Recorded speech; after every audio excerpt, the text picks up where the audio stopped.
안녕하세요. 응답하라! 응답입니다. 벌써 88일차가 됐네요.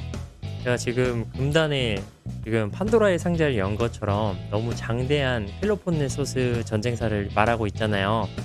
좀 답답하시겠지만 이 지금 제가 끊어서 이 배경 내용을 설명하는 이유가 있어요.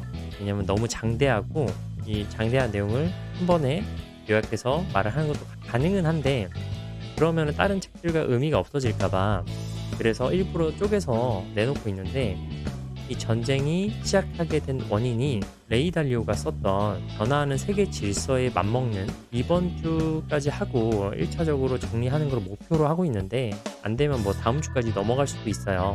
그래서 답답하시겠지만 한번 봐주시면 좋겠습니다.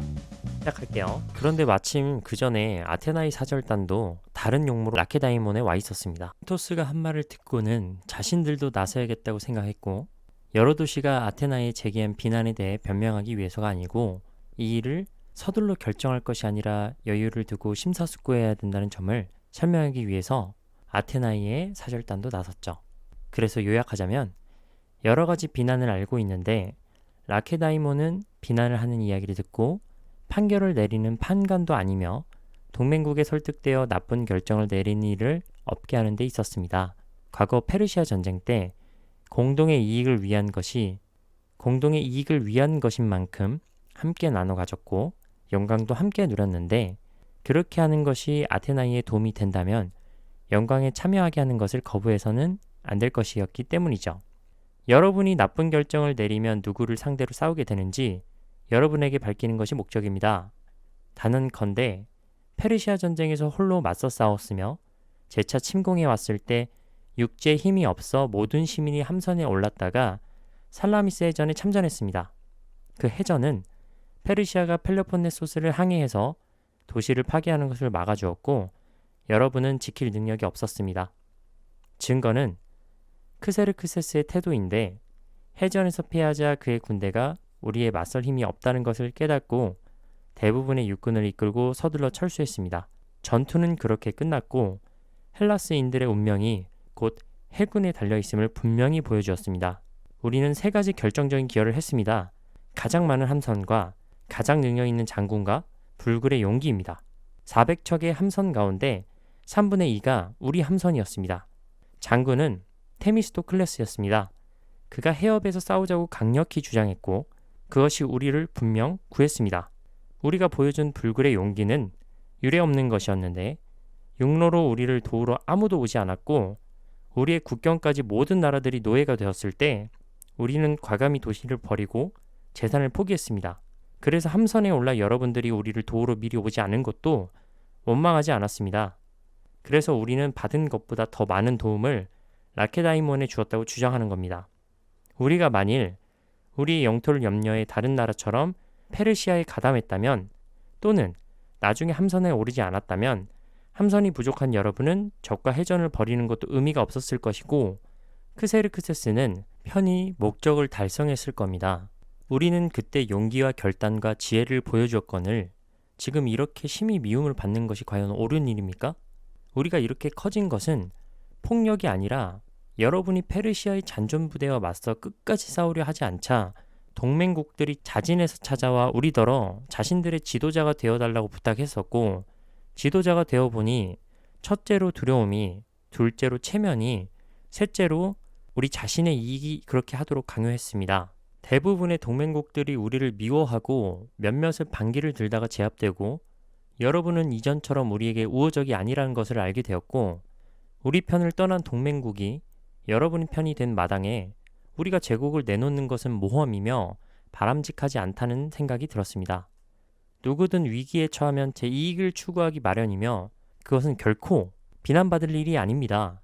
우린 공정하게 행동했지만 오히려 비난을 더 많이 들었습니다. 동맹국가 소송에서 아테나이로 사건을 송치하면 소송광이라고 여겨집니다. 다른 나라들은 속국을 가혹하게 다뤄도 비난받지 않습니다. 힘으로 조정할 수 있는 자는 소송에 말려들 필요가 없기 때문입니다. 그런데 아테나이의 속국들은 우리와 대등하게 거래하는 데 익숙해져 있습니다. 그래서 그들이 옳다는 기준에 조금이라도 불이익을 받으면 이제는 감사하지 않고 사소한 불평에 몹시 분개합니다. 맨 처음부터 우리가 법으로 안 갔으면 그렇게 붕괴하지도 않았을 겁니다. 그리고 약자가 강자에게 양보한다는 이의 제기도 안 했을 겁니다. 인간은 폭행을 당할 때보다 불의를 당할 때 더 분개하는 것 같습니다.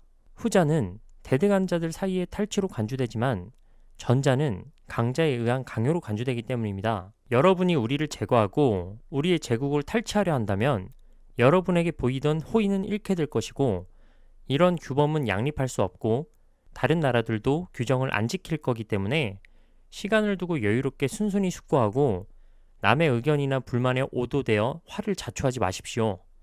전쟁은 얼마나 예측하기 어려운 건지 미리 생각하세요. 전쟁이 장기화되면 대개 우연의 지배를 받게 되어 둘 중 어느 쪽도 사태를 제어할 수 없게 됩니다. 그러면 우리의 결과도 예측하지 못하면서 위험을 감수해야 합니다. 아직은 그렇게 하기 전이니 조약 파기나 맹세를 어기지 말고 만약 전쟁을 시작한다면 우리는 최선을 다해 지킬 겁니다. 그리고 전쟁을 시작한 책임을 여러분에게 물을 것입니다. 라케다이몬은 논의를 하자 많은 의견이 아테나이가 잘못했고 전쟁을 일으키자는 쪽으로 기울었지만 지혜롭고 현명하기로 소문난 왕 아르키다모스는 다음과 같이 말했죠. 여러분도 다들 아시다시피 이 전쟁을 검토해보면 대전쟁으로 확대될 수 있습니다. 우리의 상대가 일반적이지 않기 때문이죠. 상대는 아테나입니다. 여기서 멀리 떨어져 있고 바다에 관해 누구보다 경험도 많고 준비도 잘 돼 있죠. 개인으로서도 부유하고 국가로도 부유하고 함선도 기병도 보병도 많고 인구도 헬라스의 어느 곳보다 많으며 공물을 바치는 동맹국도 한둘이 아니죠. 그런데 대체 우리가 무엇을 믿고 경솔하게 전쟁을 시작할 수 있으며 그런 나라로 쳐들어간단 말입니까? 해군은 우리가 열세고 해군을 키우려면 시간이 걸리고 우리는 국고도 돈이 없고 개인도 출연할 의지가 없는데 그나마 보병 인원에서 우리가 조금 더 우세한데 아테나이가 다른 나라를 더 많이 지배하기 때문에 필요한 물자를 바닷길로 수입할 수 있습니다. 그러니까 동맹국들이 그들에게 반란하도록 부추기려면 대부분 섬나라들이기 때문에 우리가 해군력으로 도와야 합니다. 이 전쟁은 우리에게 어떤 전쟁이 될까요? 우린 손해만 볼 것이고 특히 전쟁을 먼저 시작할 것이니까 휴전조약도 맺을 수 없고 전쟁이 금방 끝날 것이라는 희망에 고무돼서는 안 됩니다. 나는 이 전쟁을 자식들에게 물려주게 되지 않을까 두렵습니다. 아테나이는 자신만만한 만큼 전쟁에 겁먹지도 않을 거고 그래서 결론은 우리가 아테나이가 한 불합리한 행동에 눈 감아주자는 말은 아니지만 사절단을 보내서 우리의 불만을 전하되 전쟁을 불사하거나 하는 너무 분명한 말을 하지 말고 준비할 시간을 벌자는 말입니다. 해군을 증강하고 새로운 동맹국을 구해야 됩니다. 우리가 가지고 있는 것도 정비해야 하고 앞으로 2, 3년 뒤에 더 잘 준비된 상태로 우리가 결정할 때 그들을 공격하게 될 것이고 우리가 동맹국이 늘어놓은 불만만 듣고 우리가 준비되지 않은 상태에서 그들 나라를 약탈한다면 펠로폰네소스에 더 큰 치욕과 어려움을 안겨주게 되지 않을지 생각해 봅시다. 결과도 예측하기 어렵고 명예롭게 해결하기가 쉽지 않을 겁니다. 우리는 동맹국의 말보다 재원을 준비해야 되고 우리가 꿈을 대고 있다라고 비판하는 것도 있지만 그건 부끄러운 게 아닙니다. 이런 느림은 신중한 것입니다. 우리는 언제나 적의 계획이 훌륭하다고 가정하고 행동으로 준비합니다. 적이 실수할 가능성보다 우리 자신의 안전한 예방책에 희망을 걸어야 됩니다. 인간은 서로 차이가 없고 가장 엄격한 훈련을 받은 자가 가장 강한 자라는 점을 명심해서 선조 때부터 내려온 용기와 명예라는 규율도 포기해서는 안 되지만 수많은 생명과 재산과 도시와 우리 자신의 명성이 걸린 이런 문제는 하루라는 짧은 시간에 서둘러 결정할 것이 아니고 시간에 여유를 두고 차분하게 결정해야 됩니다. 우리 힘이 있고 누구 못지않게 그렇게 할 수 있습니다. 포테이 다이아 건으로는 사절단을 아테나이에 보내세요. 아테나이는 중재재판을 받을 용의가 있다고 했으니까 죄인 취급해서 공격하는 것은 불법이고 동시에 전쟁을 준비합시다. 이 결정이야말로 여러분한테는 상책이 되겠지만 적들에게는 가장 두려운 결정이 될 겁니다. 이렇게 아르키다모스가 말하니까 당시 해마다 5명씩 선출된 스파르타 최고 관리감독관 중 한 명으로 스테넬 라이다스는 말했습니다.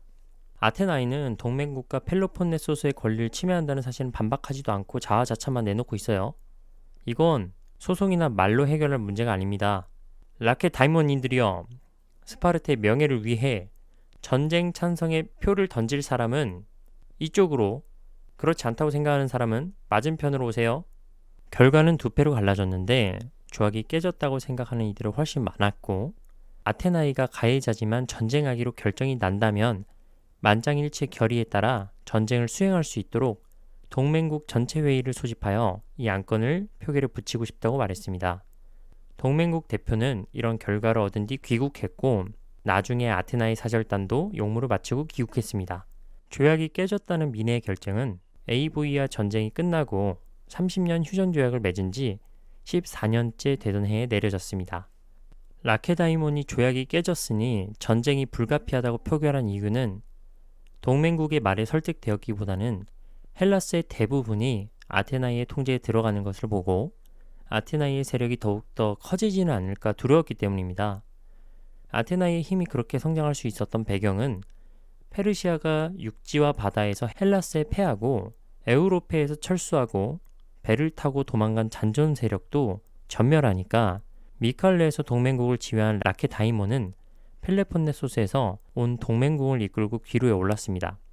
그러나 아테나이는 페르시아의 반기를 든 뒤 페르시아인들에게 점령되었던 세스토시를 함락하고 비헬라스인들이 떠나자 처자와 남은 재산을 안전하게 감춰두었던 곳에서 도로 가져와 도시와 성벽을 재건했기 때문이죠.